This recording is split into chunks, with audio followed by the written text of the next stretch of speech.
Olá pessoal, vamos ver a tangente de um ângulo x no ciclo trigonométrico. Então, para definir a tangente, nós vamos precisar de um eixo auxiliar, que a gente vai chamar eixo das tangentes. Esse eixo ele vai passar pelo ponto A, de coordenadas 1, 0. E vamos supor que eu queira calcular a tangente de um ângulo x.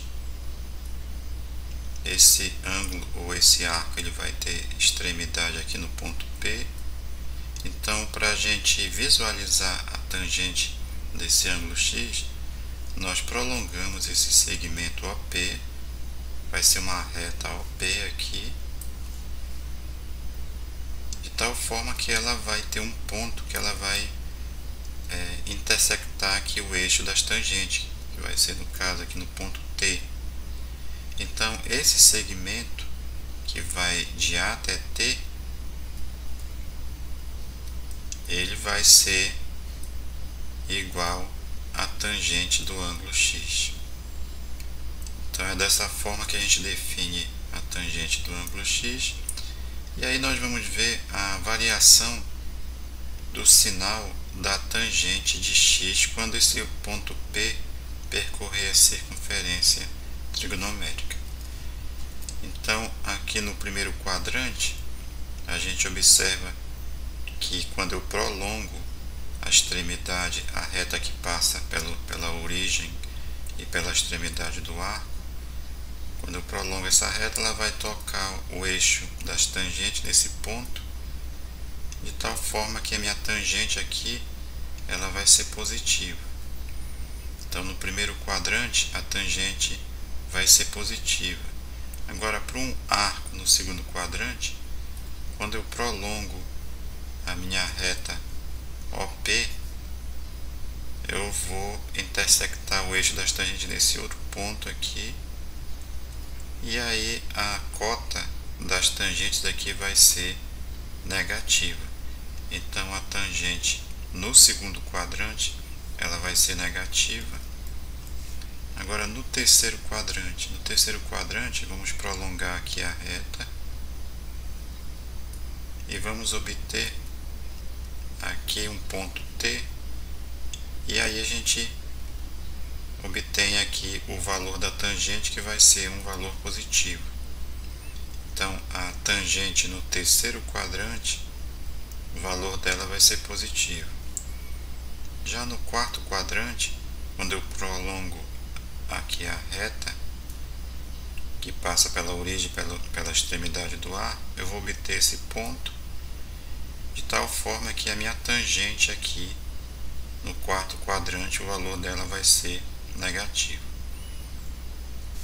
Mais uma vez aqui vamos ver como é que a tangente se comporta quando a gente aumenta os valores de x. Então a gente observa que a gente está aumentando aqui o arco e o valor da tangente está aumentando aqui no primeiro quadrante.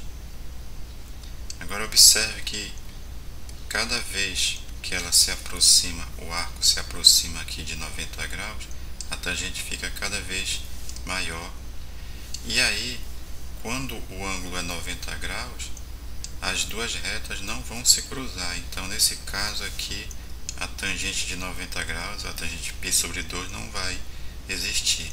Vamos para o segundo quadrante, e aí ela vai ter um valor negativo e depois vai diminuindo esse valor negativo até se aproximar de zero. Então observe que aqui a tangente de π ela vai ser zero.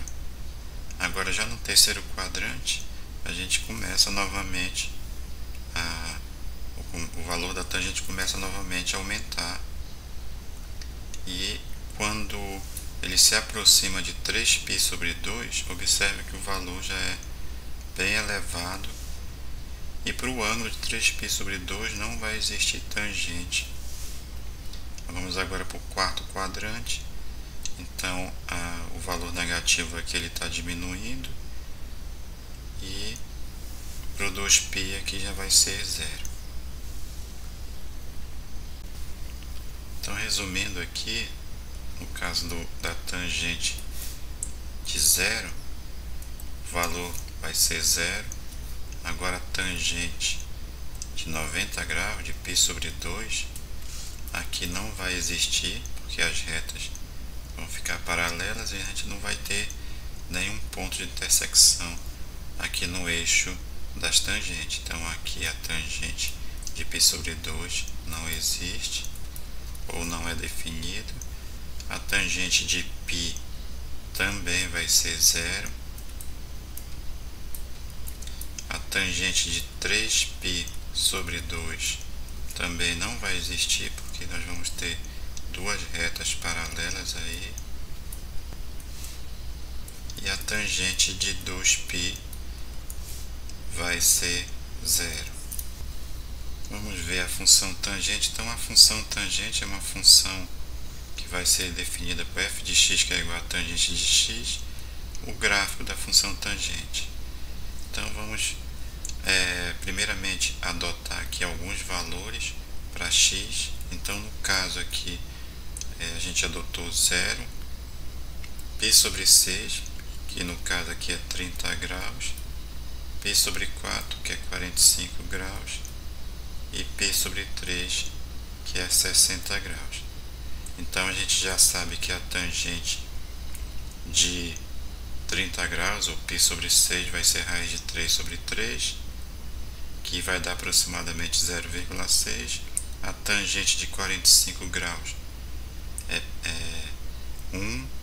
A tangente de 60 graus, que é a tangente de π sobre 3, é raiz de 3, que é aproximadamente 1,7.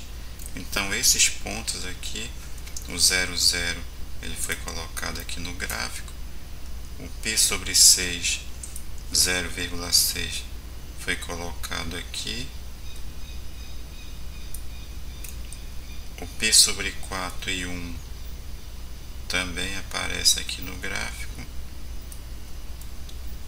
E o π sobre 3 e 1,7 é esse ponto aqui do gráfico. Então aqui é aproximadamente 1,7. Então nós temos esses pontos e nós vamos passar a curva. Lembrando que quando eu vou me aproximar, quando o x se aproxima do π sobre 2, 90 graus aqui, a minha tangente ela fica cada vez maior e meu gráfico ele vai se aproximar cada vez mais dessa reta aqui vertical, mas nunca vai tocar a reta. A gente vai ter uma assíntota vertical aqui. Agora fica mais claro se a gente repetir os valores simétricos aqui desses que foram adotados. Então é isso que a gente vê aqui nesse próximo gráfico. Aqui nós adotamos esses valores simétricos e vamos lembrar que os valores que nós vamos obter são os mesmos que apareceram aqui para os valores positivos, só que com o sinal trocado. Já que esses valores aqui eles estão no primeiro quadrante e esses valores aqui vão estar no quarto quadrante, por exemplo. Aqui nós vamos ter π sobre 4, que é 45 graus. Aí a tangente de π sobre 4 aqui vai ser 1. E aqui o menos π sobre 4, ele vai estar aqui no quarto quadrante. E a tangente dele também vai ser 1, só que negativo.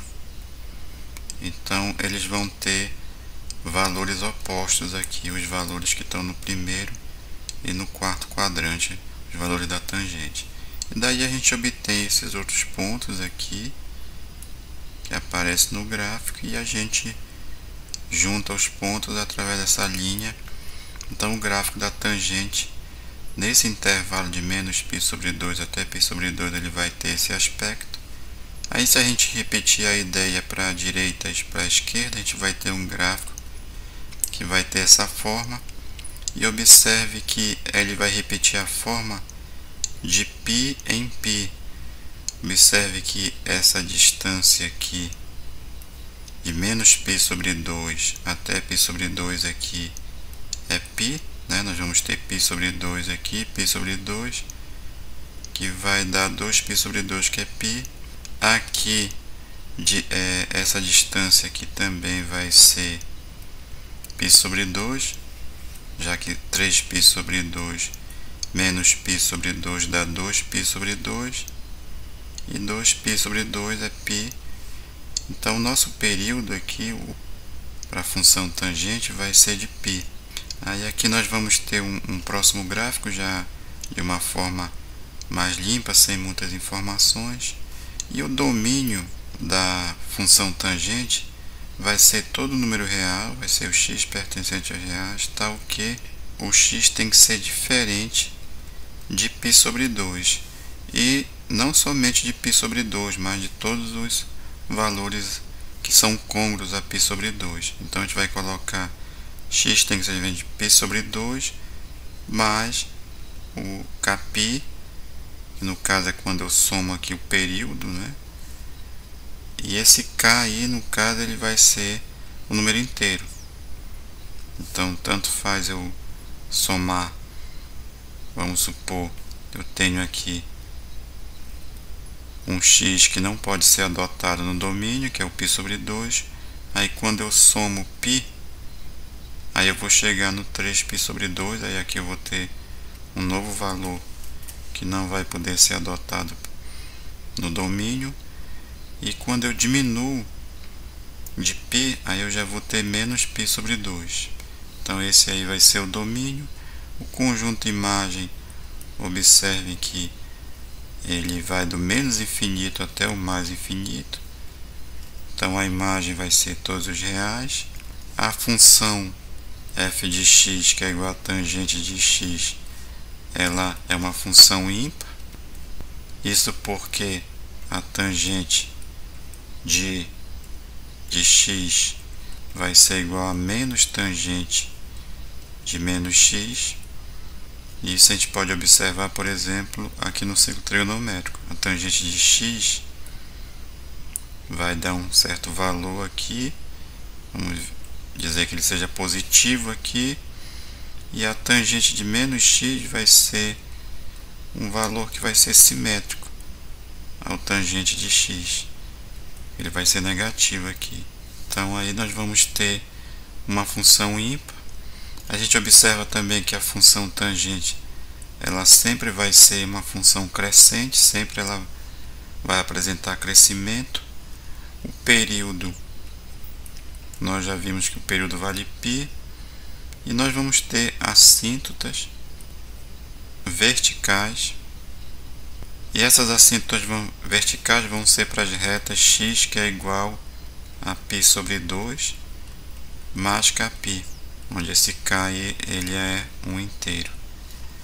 Justamente vão ser essas retas aqui que vão passar, verticais, que vão passar por 3π sobre 2, π sobre 2, menos 3π sobre 2,